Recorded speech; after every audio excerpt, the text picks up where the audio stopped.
He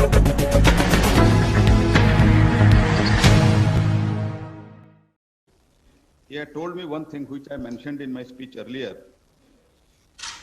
What I quote, if India imports the crude oil,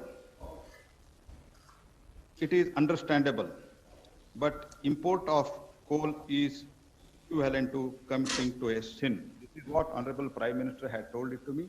Taking that as a mantra, we have moved ahead, and now we are today in a historic day. Today is the historic day, and we will launch without any preconditions. We will launch coal mining of commercial auction. And now, I would request Honorable Prime Minister to bless us for the success of this event. As a most welcome you, sir. Kindly address us. धन्यवाद प्रहलाद जी। सबको नमस्कार। देश और विदेश में इस event में हिस्सा ले रहे सभी साथियों का बहुत बहुत स्वागत है। इतने चैलेंजिंग टाइम में इस तरह के इवेंट का होना, आप सभी का उसमें शामिल होना अपने आप में एक बहुत बड़ी आशा जगाता है, विश्वास का बहुत बड़ा संदेश लेकर के आता है। भारत कोरोना से लड़ेगा भी और आगे जीतेगा भी, आगे बढ़ेगा भी। भारत इस बड़ी आपदा को आपदा समझ करके रोते बैठने के पक्ष का नहीं है। भारत आपदा कितनी ही बड़ी क्यों न हो, उसको अवसर में बदलने के लिए कृत संकल्प है और हम सब मिलकर के आपदा को अवसर में बदलेंगे। कोरोना के इस संकट ने भारत को आत्मनिर्भर भारत, सेल्फ रिलायंट होने का सबक भी दिया है। आत्मनिर्भर भारत यानी भारत इंपोर्ट पर अपनी निर्भरता कम करेगा।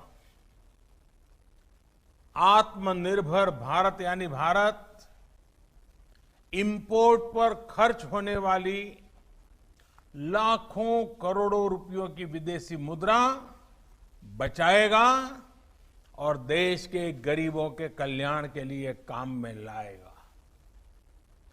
आत्मनिर्भर भारत यानी भारत को इंपोर्ट न करना पड़े, इसके लिए वो अपने ही देश में साधन और संसाधन विकसित करने की दिशा में लगातार प्रयास करेगा, आगे बढ़ेगा।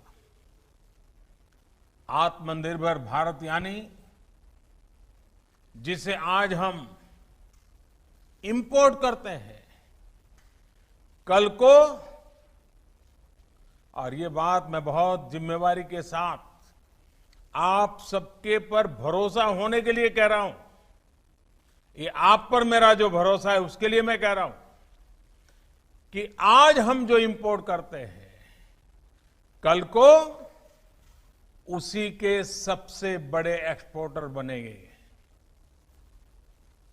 साथियों, इस लक्ष्य को प्राप्त करने के लिए यह बहुत आवश्यक है कि हम एक एक सेक्टर को पकड़कर,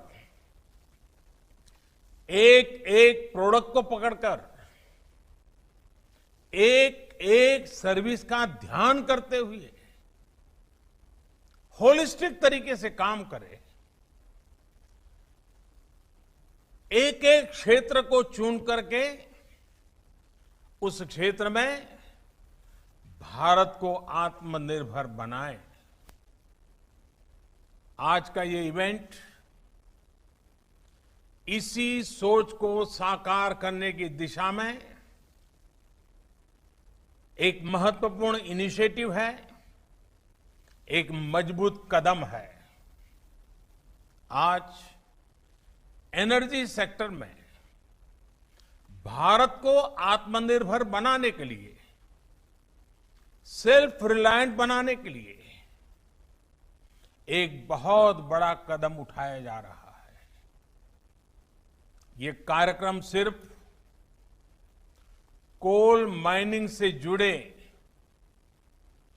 एक सेक्टर से जुड़े रिफॉर्म्स को जमीन पर उतारने का ही है, ऐसा नहीं है, बल्कि ये 130 करोड़ एस्पिरेशंस को रियलाइज करने का कमिटमेंट है। ये हमारे युवा साथियों के लिए रोजगार के लाखों अवसर तैयार करने की शुरुआत है। साथियों, सेल्फ रिलायंस के संकल्प को सिद्ध करने के लिए जब पिछले महीने आत्मनिर्भर भारत अभियान की घोषणा हुई थी, तो कई लोगों को लगता था कि एक प्रकार से एक सामान्य सरकारी प्रक्रिया है। लेकिन महीने भर के भीतर ही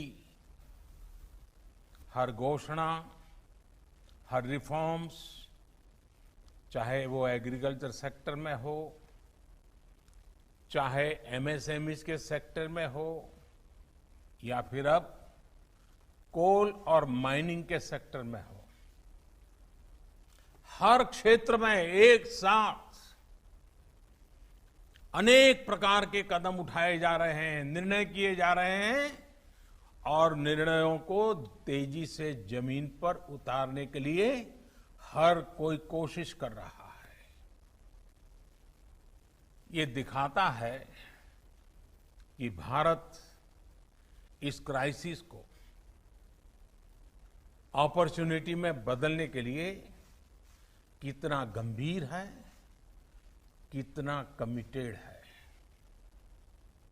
आज हम सिर्फ कॉमर्शियल कोल माइनिंग के लिए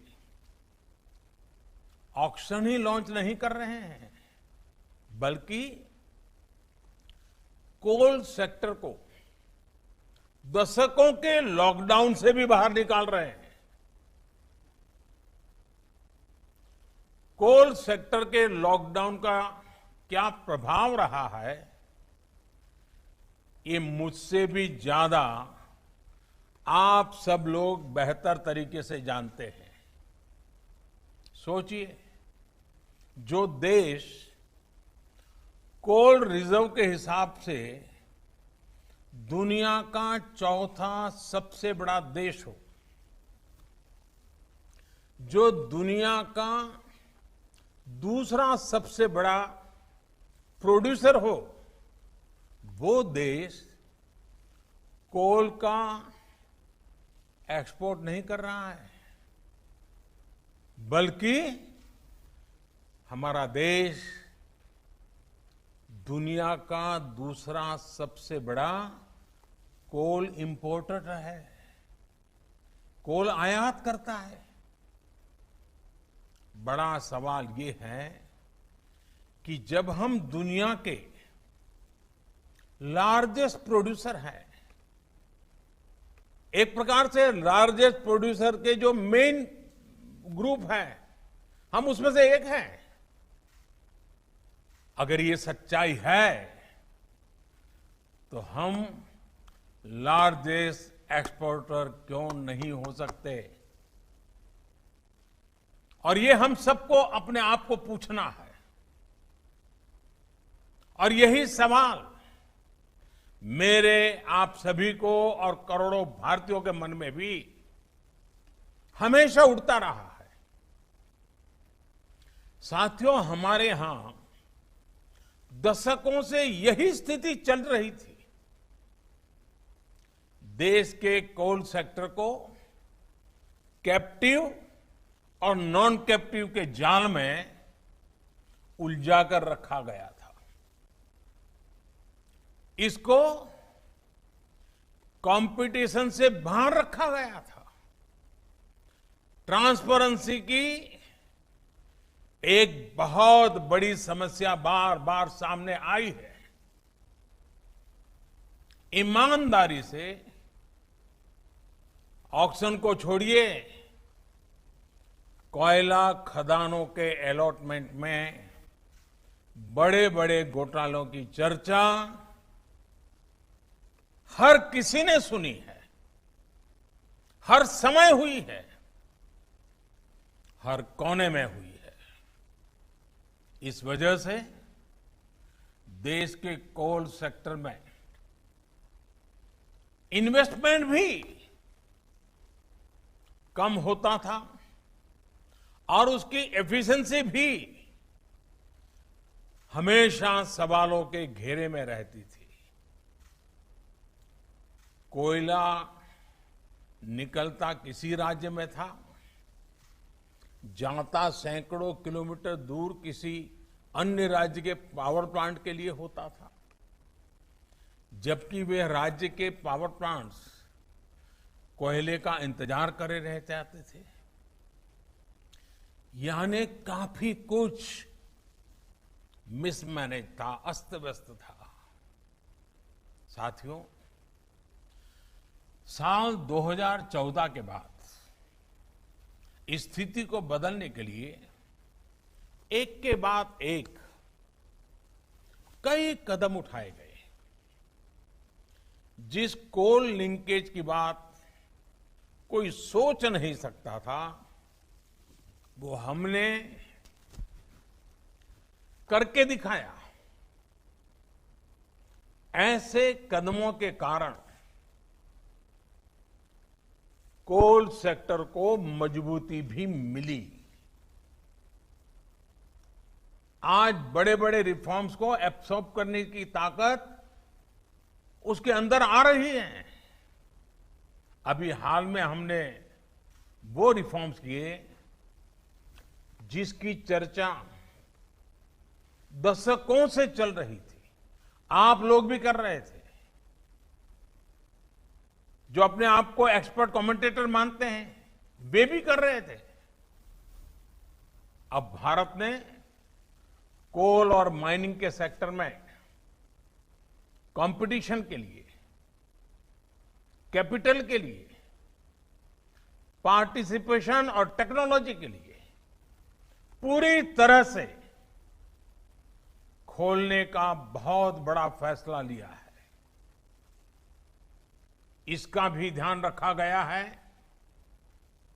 कि जो नए प्लेयर्स, प्राइवेट प्लेयर्स माइनिंग के क्षेत्र में आए, उन्हें फाइनेंस के कारण कोई दिक्कत ना हो, उसका भी ध्यान रखा गया है ताकि नए लोगों को प्रोत्साहन मिले। साथियों, एक मजबूत माइनिंग और मिनरल सेक्टर के बिना सेल्फ रिलायंस संभव नहीं है, क्योंकि मिनरल्स और माइनिंग हमारी इकोनॉमी के इंपॉर्टेंट पिलर्स हैं। अब रिफॉर्म्स के बाद अब कोल प्रोडक्शन, पूरा कोल सेक्टर भी एक प्रकार से आत्मनिर्भर हो पाएगा। अब कोयले के लिए बाजार खुल गया है। जिस सेक्टर को जब जितनी जरूरत होगी वो खरीदेगा। साथियों, जो रिफॉर्म्स के लिए और जो रिफॉर्म्स हमने किए गए हैं, उसका लाभ सिर्फ कोल सेक्टर को ही नहीं, दूसरे अन्य सेक्टरों पर भी पड़ेगा। जब हम कोल प्रोडक्शन बढ़ाते हैं तो पावर जनरेशन बढ़ने के साथ ही स्टील, एल्यूमिनियम, फर्टिलाइजर, सीमेंट जैसे तमाम दूसरे सेक्टर्स में प्रोडक्शन और प्रोसेसिंग पर भी सकारात्मक पॉजिटिव इंपैक्ट होता है। सौभाग्य से हमारे यहां कोल, आयरन, बॉक्साइट ऐसे कई मिनरल्स के रिजर्व्स एक दूसरे के बहुत नजदीक होते हैं, बहुत आसपास ही होते हैं। एक प्रकार से परमात्मा ने जैसे क्लस्टर बना करके रखा हुआ है हमारे लिए। ऐसे में हाल में ही मिनरल्स को लेकर जो रिफॉर्म्स किए गए थे वो कोल माइनिंग रिफॉर्म्स के साथ जुड़ जाने से ये बाकी सेक्टर भी बहुत मजबूत हो गए हैं। साथियों, कॉमर्शियल कोल माइनिंग के लिए आज जो ऑक्शन की शुरुआत हो रही है वो हर स्टेक होल्डर्स के लिए विन विन सिचुएशन है। इंडस्ट्रीज को, आपको, अपने बिजनेस, अपने इन्वेस्टमेंट के लिए हम नए रिसोर्सेज मिलेंगे, नया मार्केट मिलेगा। इसके साथ ही राज्य सरकारों को बेहतर रेवेन्यू मिलेगा। देश की एक बड़ी आबादी को रोजगार मिलेगा। एक प्रकार से गरीबों की सेवा का काम कोयले से भी हो सकता है, इसका विश्वास पैदा होगा।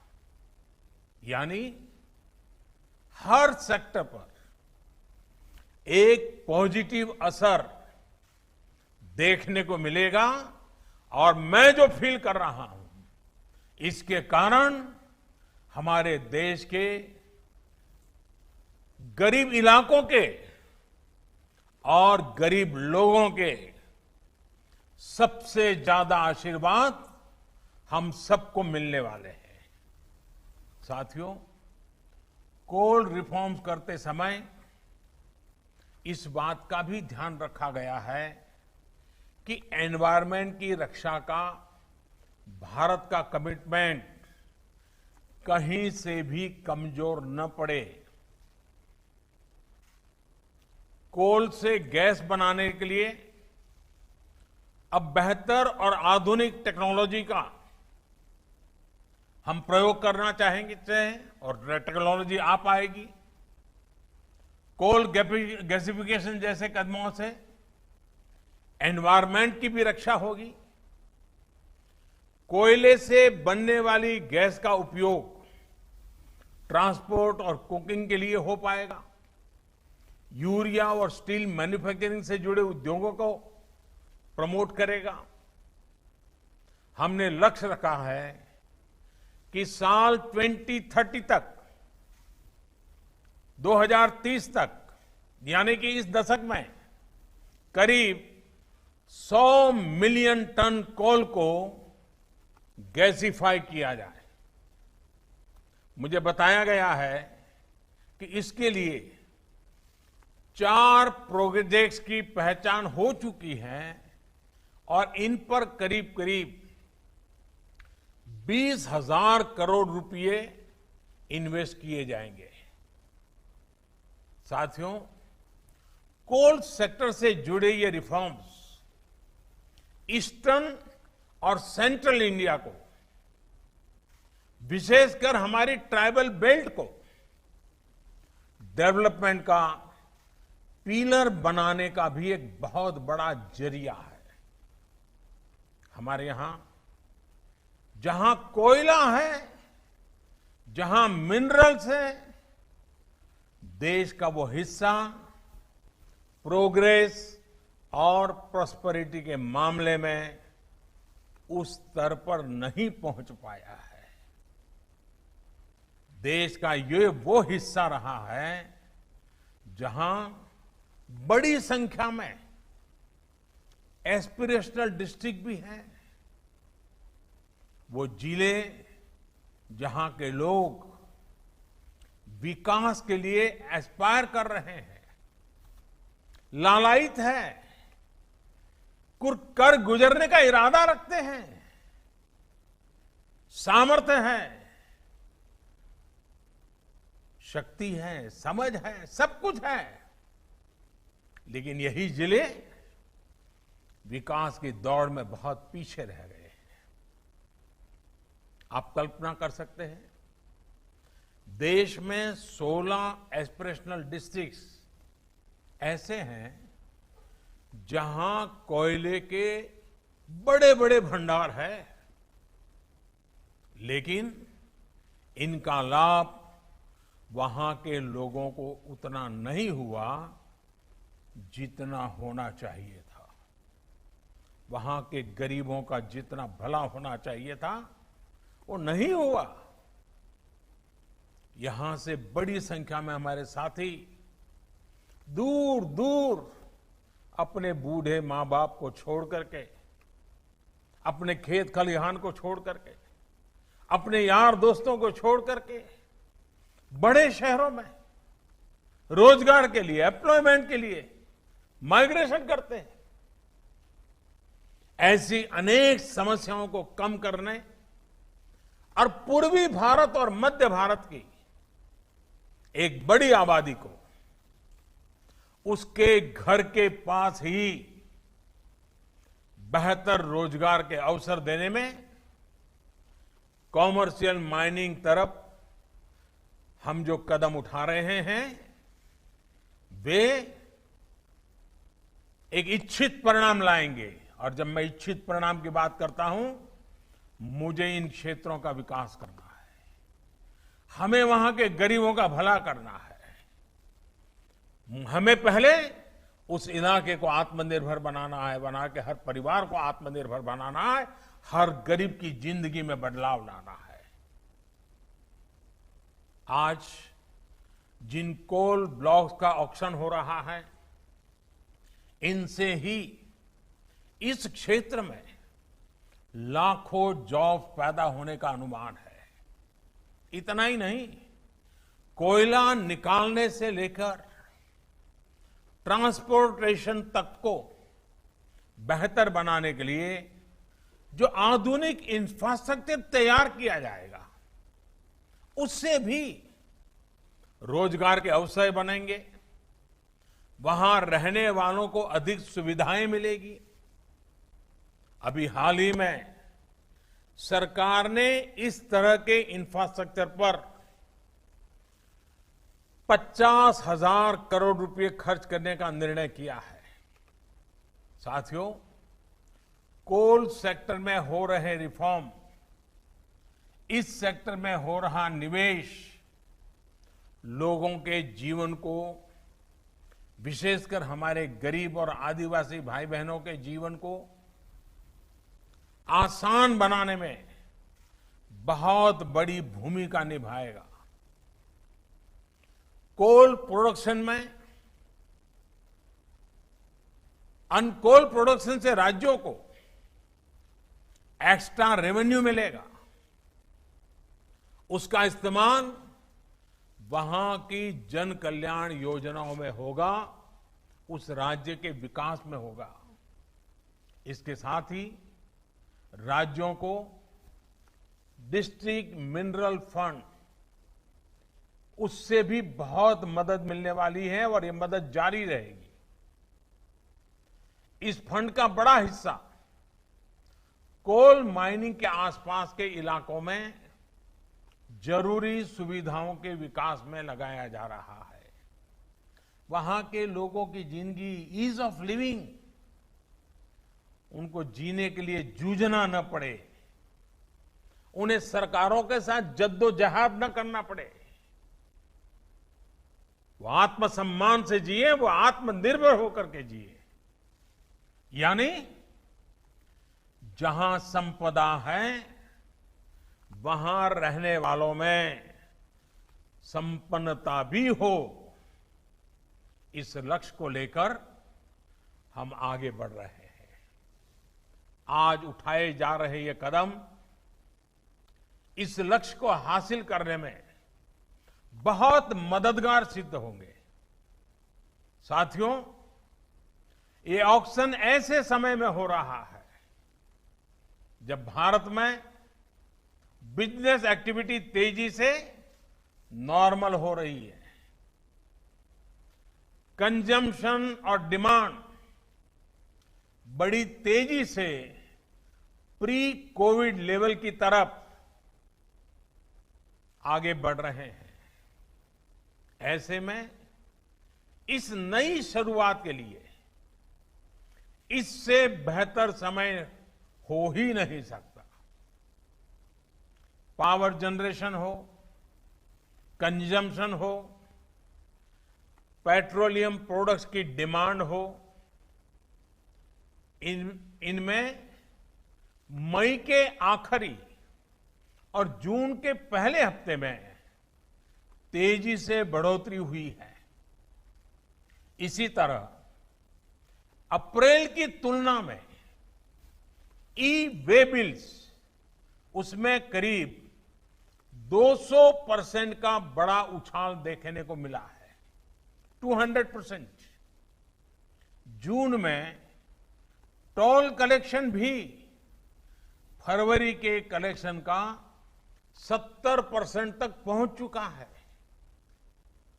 मई के महीने में रेलवे फ्रेट टैरिफ उसमें भी अप्रैल की तुलना में 26% की इंप्रूवमेंट दर्ज की गई है। अगर टोटल डिजिटल रिटेल ट्रांजैक्शंस उसकी बात करें तो उसके वॉल्यूम और वैल्यू दोनों में वृद्धि होनी शुरू हुई है। साथियों, रूरल इकोनॉमी भी अपनी स्पीड पकड़ना शुरू कर रही है। इस बार खरीफ क्रॉप का एरिया पिछले साल के मुकाबले 13% से ज्यादा है। इस वर्ष गेहूं का प्रोडक्शन और प्रोक्योरमेंट दोनों बढ़ा है। पिछले साल के मुकाबले अभी तक गेहूं का 11% से ज्यादा प्रोक्योरमेंट किया जा चुका है। मतलब ये कि किसानों की जेब में भी इस बार ज्यादा पैसा पहुंचा है। ये जितने भी इंडिकेटर्स हैं, मैंने बहुत ज्यादा समय लिया नहीं, कुछ कम गिनाए हैं। ये जितने भी इंडिकेटर्स हैं वो दिखा रहे हैं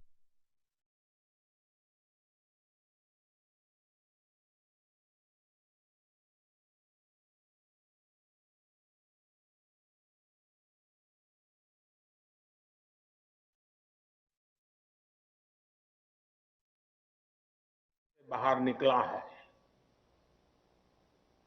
इससे भी निकलेगा। हम भारतवासी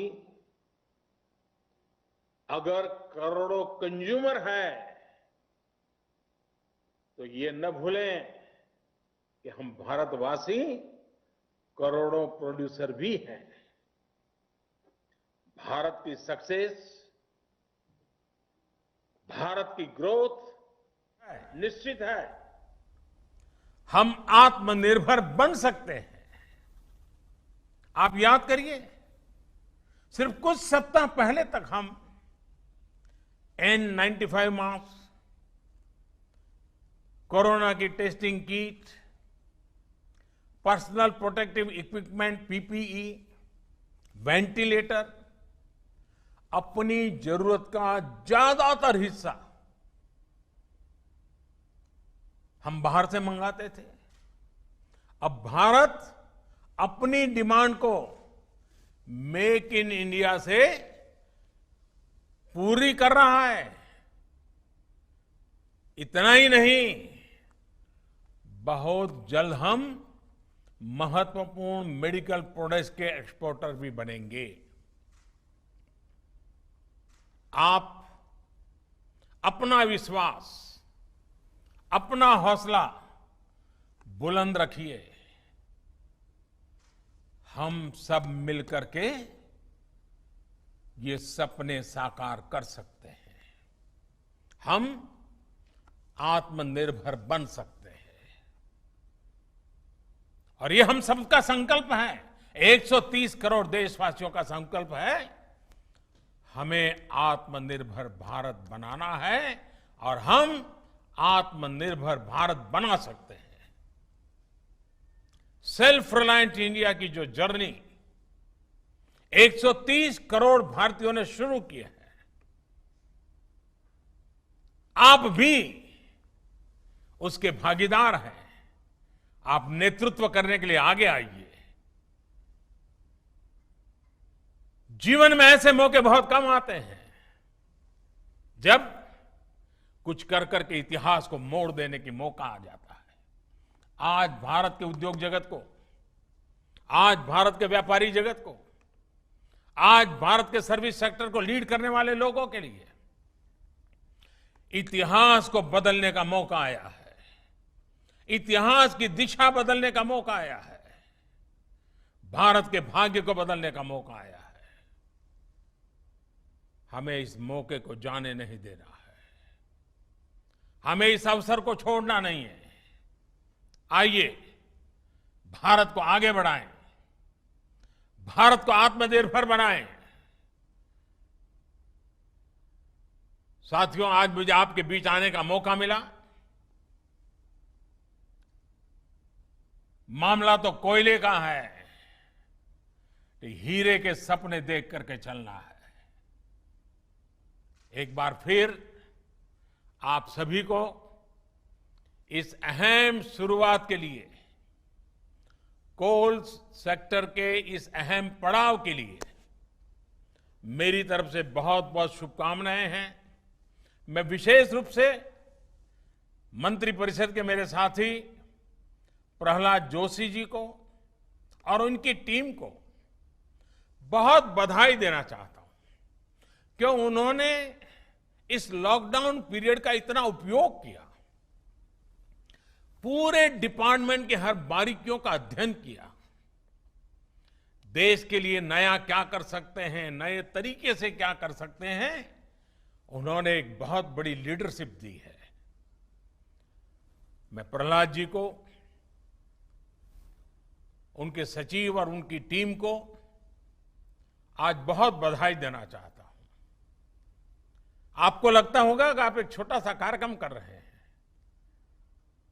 प्रहलाद जी, मुझे नहीं लग रहा है, मैं तो देख रहा हूं कि आप आत्मनिर्भर भारत के लिए एक मजबूत नींव आज डाल रहे हो और इसलिए और आपकी टीम बहुत बधाई के पात्र है।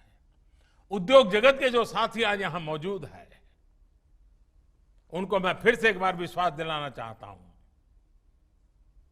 मैं आपके साथ हूं।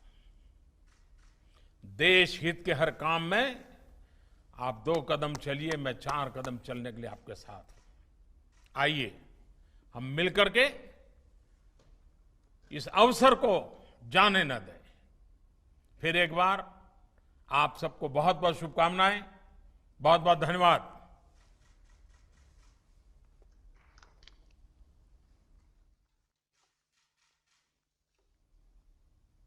बहुत बहुत धन्यवाद सर आपको।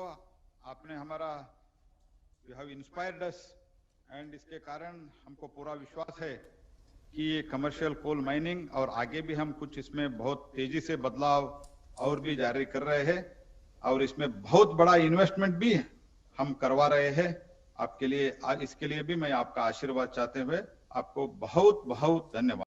రియల్ ఎస్టేట్ రంగంలో నమ్మకానికి మారుపేరుగాంచిన సంస్థ ఎస్ఎస్ స్వర్ణ వెంచర్స్ సొంతింటి కలను సాకారం చేసేందుకు అన్ని రకాల హంగులతో అతి తక్కువ ధరలో ఫ్లాట్లు అందజేస్తున్న సంస్థ ఎస్ఎస్ స్వర్ణ వెంచర్స్ కీసర నుండి భోగారం వెళ్ళు రహదారిలో ప్రశాంత వాతావరణంలో 6 ఎకరాల విస్తీర్ణంలో ఫ్లాట్లను అందుబాటులోకి తెచ్చింది ఎస్ఎస్ స్వర్ణ వెంచర్స్।